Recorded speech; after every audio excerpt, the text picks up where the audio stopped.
There we go, we're all set up. Hi, I'm TJ Schwanke, welcome to Outdoor Quest TV. Now every year I take on a couple guiding assignments. I just love getting out and hunting different places. And the last couple of years I've been guiding for Jared Deuling at Deuling Stone Outfitters. And when we were at the Safari Club convention in Reno last year, Jared said he had a really special client and a really special hunt. Now before we join Vanessa on her hunt, I just want to talk a little bit about knives because choosing the proper knife for a trip is really important. Now there's two basic styles of blades you can find a knife, and the first is a drop point. A really good all-around blade. It's great for gutting, it's great for splitting pelvises. It's a really nice knife for skinning because it's got a fairly wide sweeping blade on it. So if you're looking for a really good all-around blade, something like this Puma Catamount is just the perfect choice. You'll find the drop points a lot more on fixed blade knives. Once we start getting into the folders, this is what's called a clip point. And you can see it comes to a much finer point. Knives like this are really good when you're trying to pop joints, get in between. If you're doing any fine skinning, especially when you're caping around the eyes, the lips, things like that. You'll find these primarily on folding knives. And kind of a hybrid between the two is this Skinner knife. And I really like this knife when I've got some big skinning jobs to do. You get a moose down, you get a bison down, something like that. This knife is absolutely perfect. It's got just a ton of skinning area and you can skin really nice and close to the hide. So really important to choose the right knife for the right application. And that's why we always take 2 or 3 knives with us. And that way we have the best tool for the job. For over a decade, we have traveled the world bringing our viewers the adrenaline-pumping adventures that hunters crave. We've had our highs and we've had our lows, and our viewers have shared every step with us along the trail. Outdoor Quest TV grew out of our passion for hunting, and our viewers share that passion as they join us on every new adventure. In 2012, our journey continues. Welcome to our greatest season ever.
Welcome back to Outdoor Quest TV. I'm Vanessa, and on today's episode we're traveling to the Yukon.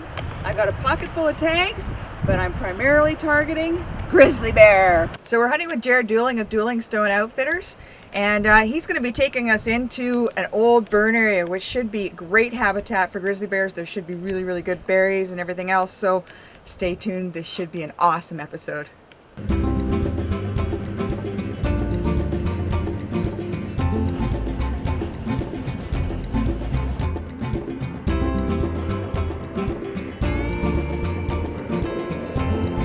What do you think of that view? Unreal.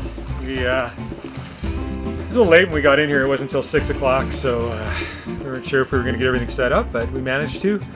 Got the deluxe wall tent all set up. Just getting all our gear packed up from the beach. I think we'll sleep in a little bit in the morning.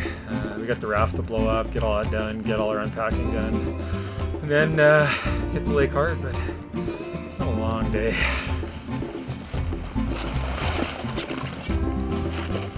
It's been a long day, huh? Outdoor Quest TV is brought to you by Argo, world leader in amphibious vehicles.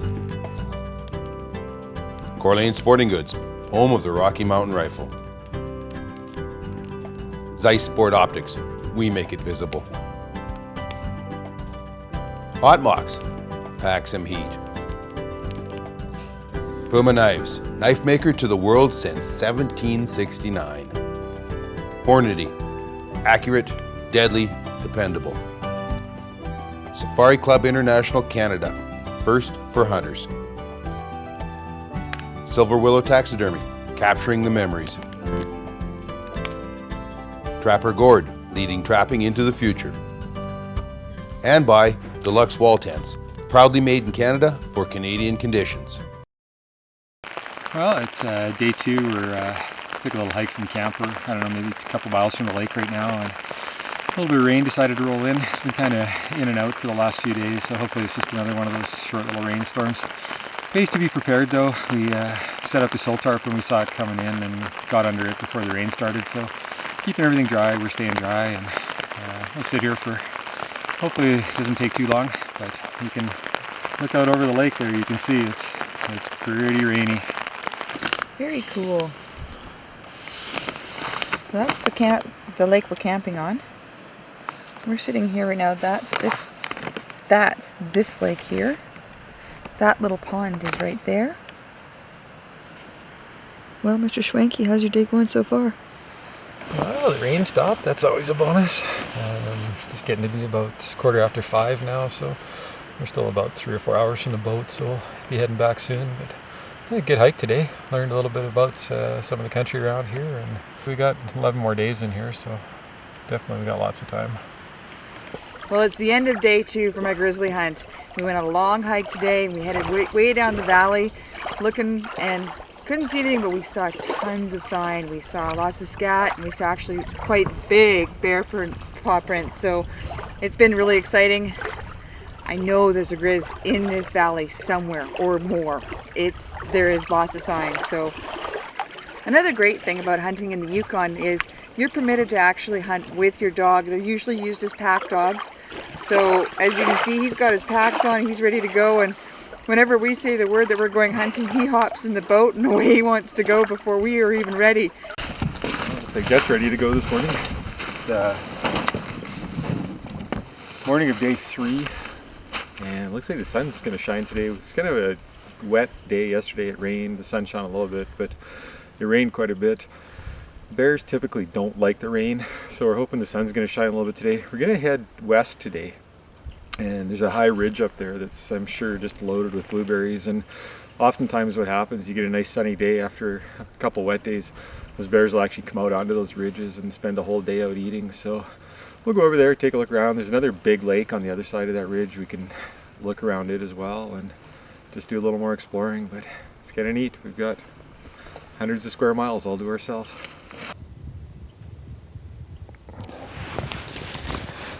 Well, we just stopped for lunch here and spotted a bear right away. 797 yards right now. He's right on the open, just kind of feeding along the ridge. What do you think, Vanessa? Oh, I think that's a really nice bear. Although, you know, it'd be nice to get a bit of a closer look, but not too close. But I'd say he's what we came here for. Just want to make sure it's a boar. I'm sure got all the signs of it though.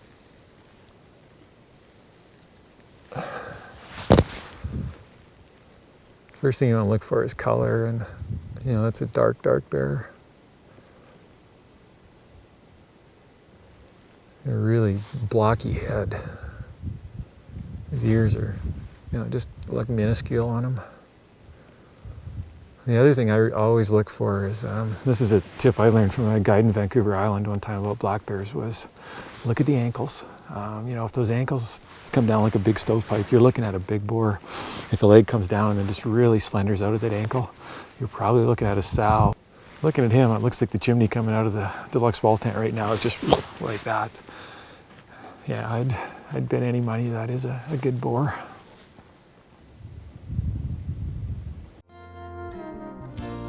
This is Core Lane's Gun Tech Tip of the Week. Hi, I'm Travis from Core Lane Sporting Goods, home of the world famous Rocky Mountain Rifles. I'm here to talk to you about guard screws and the effect they have on cracking in wood stocks. Here's a good example, which is a Weatherby, which has had a crack in the stock that the customer noticed. When we took it apart, we found it had actual splits through the web and the recoil lugs. So what we've done is that we've actually pinned and repaired and epoxied all the cracks. We recommend periodically checking your guard screw tensions to make sure they're adequately tight to avoid these situations. Here's an example of what can happen if you don't check them. This stalk is actually split and broken through the wrist, but this is one that we can actually easily repair. If you have any questions about this or any other gun-related questions, give us a call at Coeur d'Alene Sporting Goods.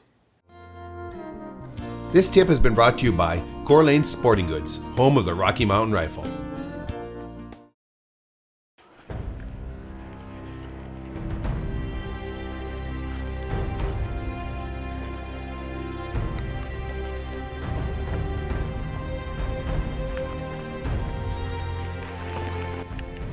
You see him anywhere, Vanessa?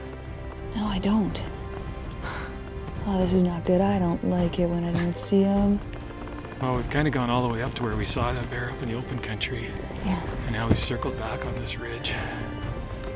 And still can't find him. He's got to be in that dip, eh? Maybe. Because we saw him like right now, just over that ridge. So he's got to be. We've almost gone in a complete circle here. But I don't think he got up the mountain on us. I mean, the problem is we got a dip right here. Yeah.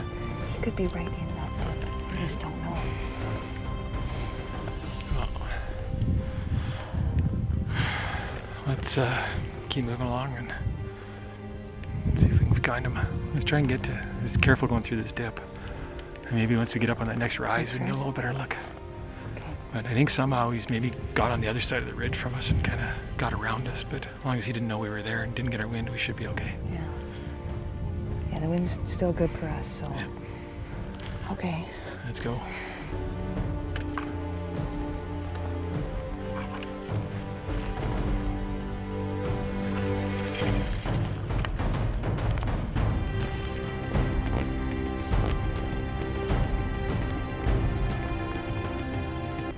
Let's just put our packs down here, grab what we need, and crawl up the top of the hill. I'm just gonna tie Jet up to my pack.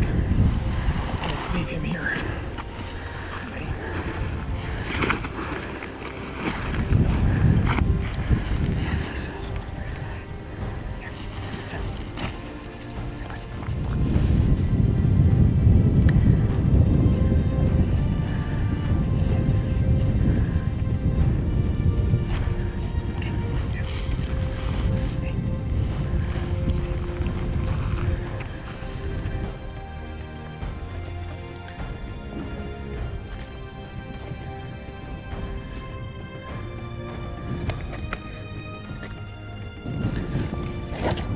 All right, let's just throw off any clothes that we don't need and put any on you might need.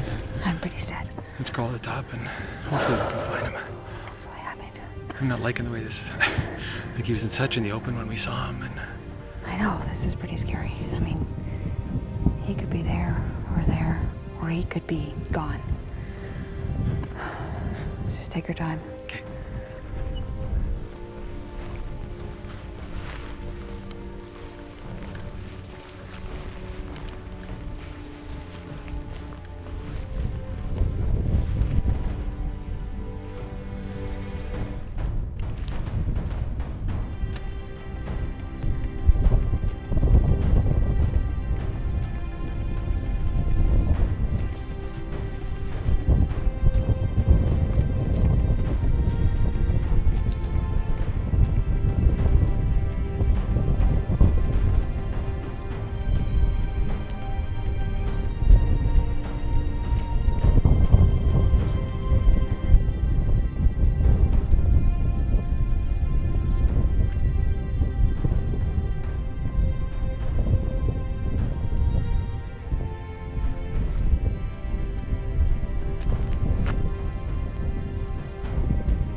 Again.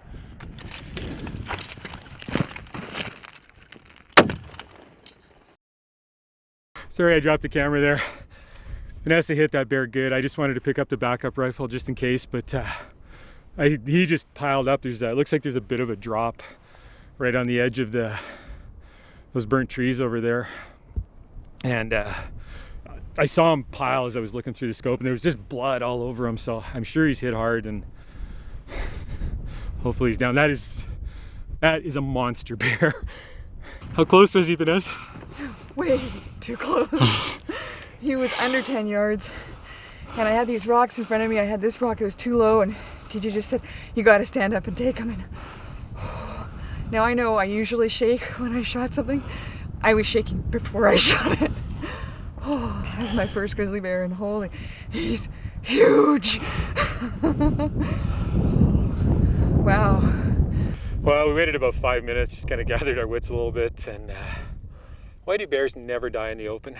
Like, I'm 99.9% sure that bear went down just as he was going over into that burn, but if he gets down in there, I think I'm going to quit guiding and send my client after him. But anyways, let's go take a look. This could be a little hairy, so it's chambers loaded, safety off, and we're going in. He should be just right down here, but let's go check it out. Jody's coming! Dead bear down. Yes! You pull that thing again, and you're sleeping outside. Dead bear down. Look at the size of him. Look at the blood trail. No, you hit him good. Awesome. Oh my What a tank. goodness. That is a big, big bear. Look at the size of the feet. Oh, look at the size of the claws. Holy. Look at that. Yikes. Well, Vanessa, that is a tank of a bear.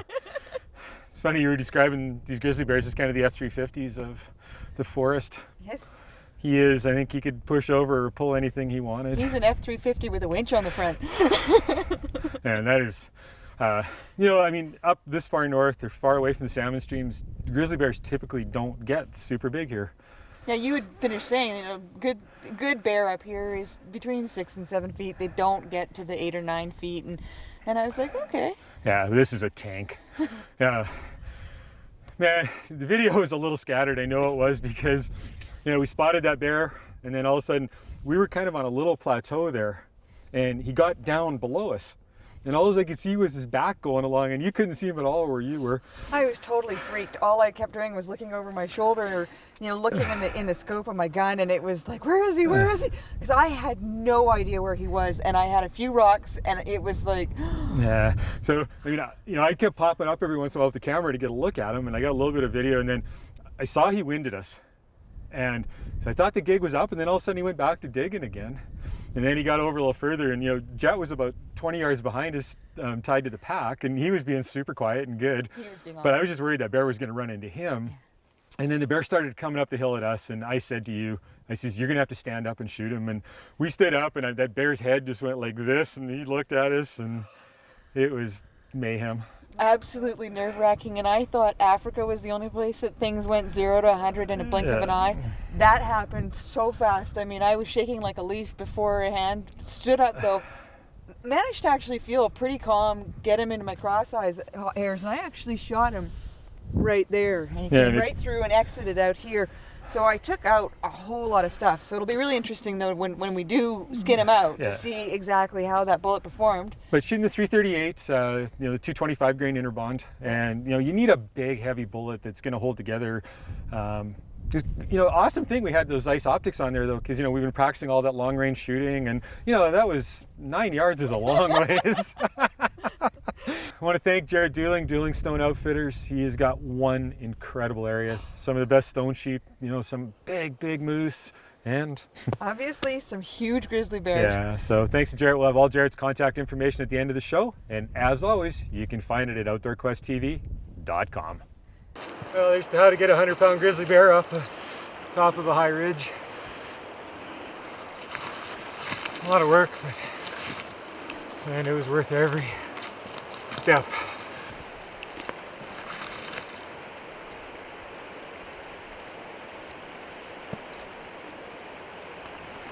No graceful way to do this.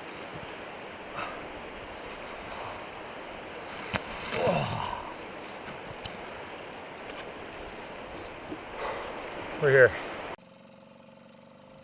For more information on hunting with Deuling Stone Outfitters, contact them at 859-983-6442 or visit them online at deulingstoneoutfitters.com. Outdoor Quest TV is brought to you by Argo, world leader in amphibious vehicles. Corlane Sporting Goods, home of the Rocky Mountain Rifle. Zeiss Sport Optics, we make it visible. Hot Mox, pack some heat. Puma Knives, knife maker to the world since 1769. Hornady, accurate, deadly, dependable. Safari Club International Canada, first for hunters. Silver Willow Taxidermy, capturing the memories. Trapper Gourd, leading trapping into the future. And by Deluxe Wall Tents, proudly made in Canada for Canadian conditions. This has been an Outdoor Quest TV production. Visit us online at outdoorquesttv.com.